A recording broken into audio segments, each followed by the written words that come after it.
Have you ever been scrolling on your phone? You picked up your phone because you had some type of notification, you checked the DMs, and then you went over to your feed and then you were just scrolling forever.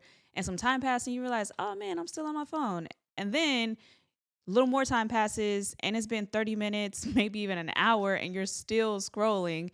And you realize, like, oh my gosh, I just spent an hour on this app. Did you know that that is actually strategic? The people on the other side that are working social media, that is their whole goal. And they make money off of our time. And I mean, we can't knock them too much because they actually do a great job. But in this video, I'm going to talk to you about the things that they don't tell you about social media. If you're interested, stay tuned.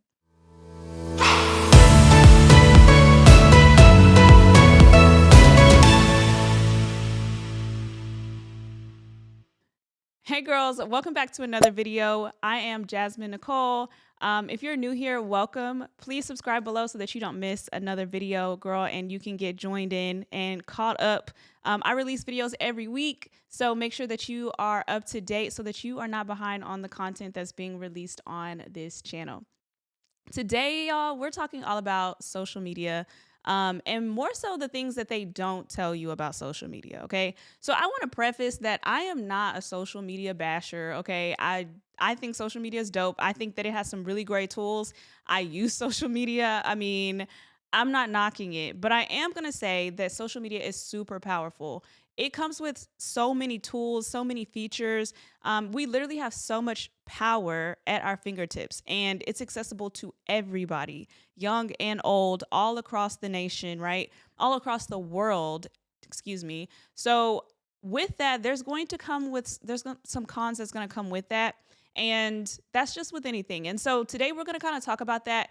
And my hope is honestly that I can give you some I guess you could say some wisdom, and girl, you do with that what you please. Okay, if you decide, oh my gosh, I'm gonna get off of social media forever, that's your business. If you decide I'm gonna put some parameters and boundaries around that, that's your business. If you take this and you say, I don't want to fool with that information right now, that's also your business. But you at least can't say that you did not know. Okay, so let's first start off with talking about some biology a little bit. We're going to go to biology class just for a little bit. So y'all just hang in there with me. You probably have heard the word dopamine before. And that's really where I want to start out is talking about what that is and kind of branching out, if you will, and looking at the big picture of how it's all connected. Okay. Dopamine is a neurotransmitter that's created in your body and it's released to your brain whenever you experience something, let's say, that makes you feel good, something that's pleasurable to you. Okay. So think of your favorite activity.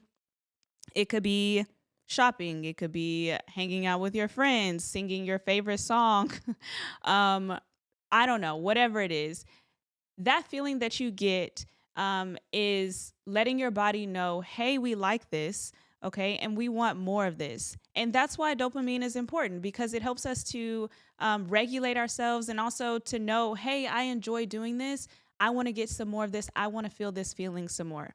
I want you to also note that, I want to also note that dopamine is also released in our body when we have things like drugs in our body.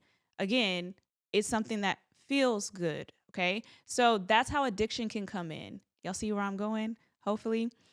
When you get a notification on your phone, say someone tagged you in a picture or say someone, I don't know, DM'd you, when that pops up, you automatically get this feeling of like, oh, I got to check it.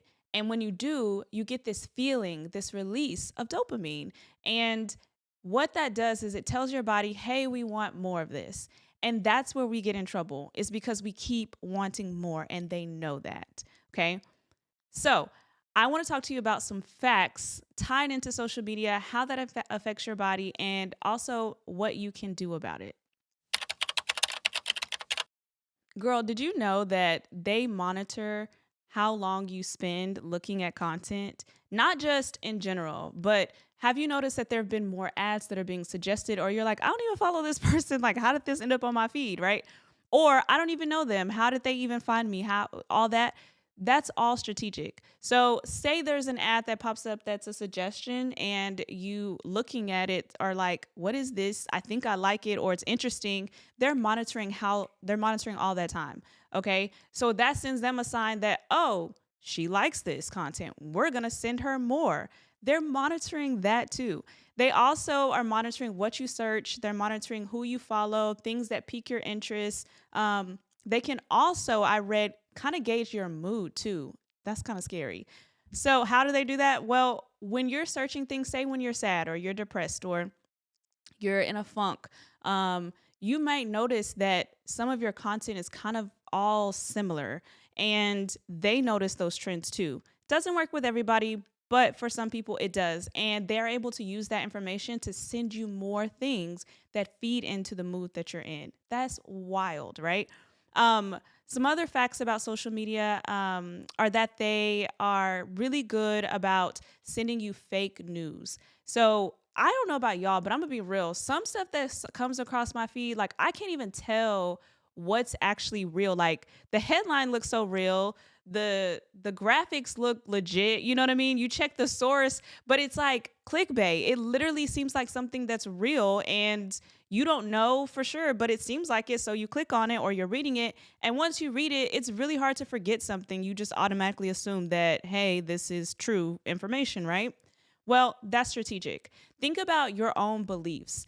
I'm a woman of faith. And so a lot of my content is going to be centered around Christianity, around Jesus, and little things that surround that, anything around that idea. I do research about teen girls. I do research about the Bible, like all of those things, the music I listen to, even some of the music that I choose for my reels, they know those things, right? So it's gauging, and the algorithm is like, okay, this is the kind of girl that she is. But think about the people who don't believe in the same things that you do. Do you think that people who have different beliefs are looking at the same exact thing that's on your feed? No, actually. They know how to send that out so that you are engaged, so that they get more of your attention, more of your time, more money for them. See how it works? That can also be a little dangerous when you think about them sending you the media that they want you to watch based on your beliefs, because while you're watching the things that you believe in and you're reading and listening to those things, somebody is listening to the exact opposite, and it's feeding them. And I honestly, this is just my honest truth opinion, sidebar.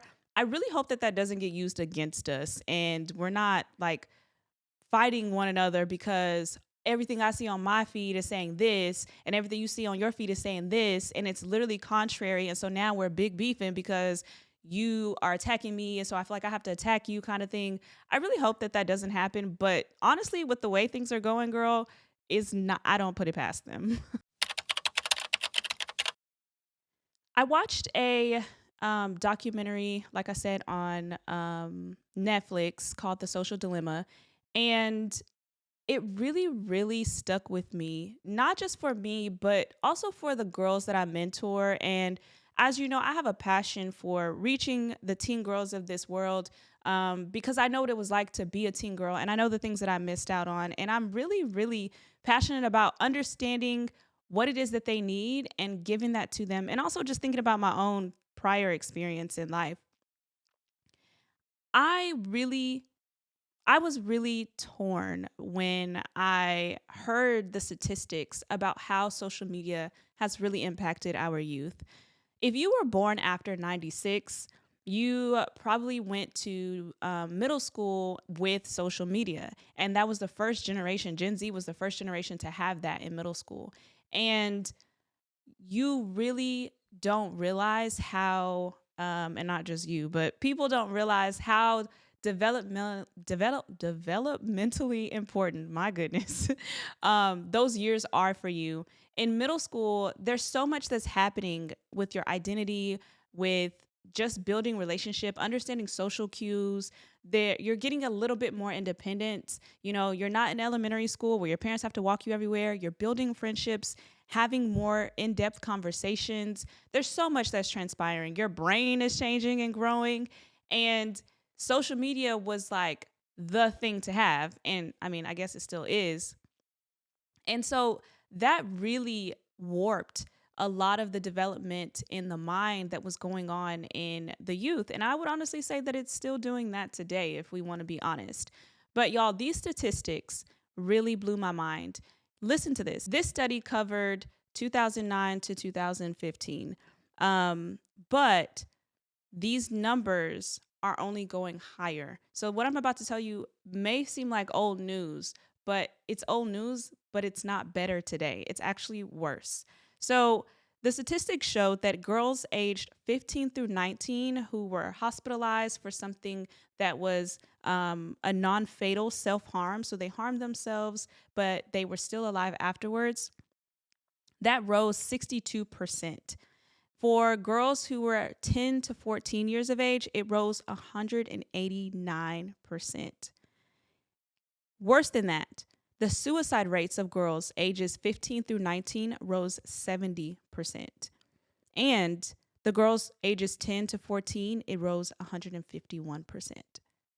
That's alarming. That's sad. And that's really scary. And again, I'm not a social media basher, okay? Like I said, I use it too. But we do have to understand the effect that it is having on the world. And this is a clear example of how it truly has impacted the way y'all think, the way that everyone thinks. But when your brain is still growing and you're still changing, it really can cause you to think differently about yourself. It creates these false narratives, and not just how you see yourself, but also how the people around you see you because of what the world on social media says the world should be like and how it says you should be seen. And it has these fake standards that are created that's really, really unfair. On top of that, a lot of these tech creators and entrepreneurs, they created these platforms like Snapchat, Google, if you will. Now it's Meta, but Facebook, Instagram, all those things. Those people were a lot younger. Some of them were early 20s when they created it, and they didn't have any children. They created it, and it wasn't really a big deal, and it was really dope. And I have to be honest, I remember when Instagram came out. Like, yeah, I'm that old. I remember when Instagram came out, and I thought it was so cool. And like, I remember the hype around it, and it did generate great things. It wasn't something that was negative. But as time has gone on, it has definitely changed the narrative just a little bit in certain areas. And a lot of those people, those guys that created that, and the people who work for them, they now have children. They're now married, and they say that they do not allow their children to use those apps. I'm sorry, what? They know the implications that it can have, so they don't even let their kids use those things. And the ones who do allow their kids to have technology, it's very, very strict and it's limited because of that. I also learned that some of them, and you'll learn about this in the documentary if you watch it, they send their children to certain schools that don't even use technology until like middle school because they know what kind of impact it has. So if they know they created it, they are all in it, they work, their job is to get people's time.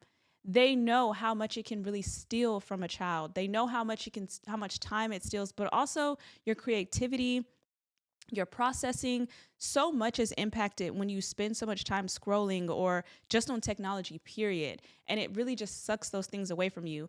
And I think that there's something to be said about that. If they don't even allow their children to use those things, and if they put a lot of parameters around it for their children, think about you. Who's looking out for you? Your parents might be telling you, oh, I don't want you to be on your phone at the dinner table, or you need to get off your phone, or they make comments about it. And it's really because they know that it's making an impact on you in a negative way, but they don't have the words to articulate what I just said in this video. So they really are meaning well when they say so, and they're not lying, but it doesn't always come off that way. I know. Okay, so Miss Jasmine, you told me social media does all these negative things, even though it's not a horrible app. What do I do with the information that you just gave me? I'm glad you asked. There are a couple of things that you can do. The Social Dilemma actually started a pledge that you can take. And I know that sounds really corny, but hear me out, okay? There's 7 steps that you can take all at the same time, or you can put them in place gradually. You can take a couple of the 7. It's totally up to you. Ain't nobody all in your business about it, okay? But there are 7 things that you can choose from. And so I'm going to read this list to you. You can decide what it is that you want to take from it. But I want you to really think about and listen as I'm telling you what these steps are, about why they are important and what they will help prevent or help you to be able to do. Okay. So the first thing you can do is you can create a scroll free space in your life. That means you can pick a part of your time, of a part of your day, to say, I'm going to be off my phone during this period. They recommend 30 minutes before you go to bed and 30 minutes when you wake up, the first 30 minutes of your day. You decide what that is. Maybe it's lunch. Maybe it's right when you get home from school. Probably not, because I feel like when I first get home from school, I would either be doing my homework right away or I would need a break and I would be scrolling my life away. So you decide where that 30 minutes is. The reason for that is it gives you time to be away from social media. You can increase that time if you want to, but 30 minutes just gives you a chance to wind down. The light in your phone, that blue light, can cause you to be awake and help you prevent you from being able to fall asleep at night. So the last 30 minutes of your day before you go to bed, that could be helpful for you to fall asleep easier. When you wake up, it helps you to just think about the day, to be more grateful, to find your gratitude and joy in just the day before you run to your phone and send your brain that message that, oh my gosh, I need this because I just opened my eyes. I have to see what notifications I have. And sometimes we don't even realize that that's what we're doing, but our behavior is definitely that, even though that's not what we think we're doing. The second thing you can do to reclaim your time is you can decide, hey, I'm going to put down my phone to be intentional about connection with my family or friends. So I encourage girls to embrace those times of connection together, not just on your phone, not just FaceTime, but like having your friend over, or you going over to her house, or y'all going out to get ice cream or going to the mall or something that's in person, because social media really strips us from that. And it's very different talking on the phone or texting someone or on FaceTime than it is being in person. So you can also use that time with your family. I don't know if you spend a lot of time with your family, but that could be something that you could put in place. It could be something like just going and sitting and talking. That might sound really awkward, or you may feel like, oh my gosh, why is that even important? But honestly, friend, people are leaving this earth left and right. You have no idea how much time someone has on this earth. So any moment you can seize to have time with your friend, have time with your mom. I have friends today who have lost a parent. And do you know what they would give to be able to have another memory to add to their toolbox? Add to their memory bank. Do you know what they would give to be able to just sit down with their mom or their dad and just talk, or their grandma? Like, those things are priceless. And the truth is, social media can wait. Another thing that you can do is you can free yourself of the manipulation engines that they have put in place that you probably don't even realize are there. So what you can do is you can disable the autoplay features. This is really popular on Facebook and YouTube is where I think about it. Also, Instagram kind of sort of, but I don't think you can turn that off on Instagram. And so they also encourage you to not watch a video that's recommended to you and break free of those rabbit holes. Y'all know how many videos I didn't watch that just popped up and like I just watched it because it just started playing already, and then it catches your attention, and then it's literally the cycle. You can break the cycle and stop being the guinea pig that they are using to do that. Oh, going back. So when talking about reclaiming that time of connection, you can disable certain notifications. You don't need notifications from every app that you have, because just that ping, just that light up of your phone, just that thing being sent to your phone, it causes you to go to your phone and want to pick it up, all that dopamine release, remember? So that's another thing that you can do, is turning off notifications for some of your apps on your phone. And the last thing is you can take care before you share. That means that in order to help combat the social media's idea of or agenda of sending out fake news, you can stop, make sure, hey, is this something that I know is true and is factual before I send it? and not just being part of the people who just spread and share things that are just random or lies. Okay. Don't want to be that girl. Again, those are things that you can do that that can help you reclaim your time. And lastly, the last thing I want to leave you with, another thing you can do is if you are involved in sports or you're in some type of clubs or activities, you could put down your phone and just go work on that. You can get some extra time in that. If you look at some of the greatest athletes, they spent a lot of their time practicing, not just at practice with the team, but on their own or at home. And some of them even practice with their coach, like, just the coach in them practice. So you can use that time for so many other things. Girl, you can go make you some money, okay? You can get a whole job, or you can start your own side hustle. You can start creating something that you think would be helpful or whatever. Listen to your heart. See what it is that you enjoy and use your time for that. It doesn't mean you can't get on social media ever. It just means being intentional and monitoring that time.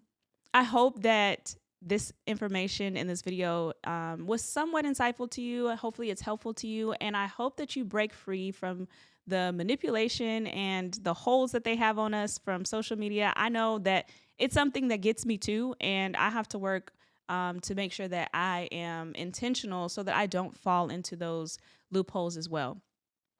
If you like the information in this video, comment below and let me know. Also, give this video a thumbs up. I would love to hear what are some things that you do, what are some things that you're taking away to implement in your life to help you break free of the hold that social media seems to have on all of us, not just teenagers. And if you're not already, please subscribe below to this channel to support the content that's coming out to you. And I hope that you are blessed. Remember that you are loved, that you are special, that you are unique, and you are beautiful because God made you that way. Until next time, see you next video.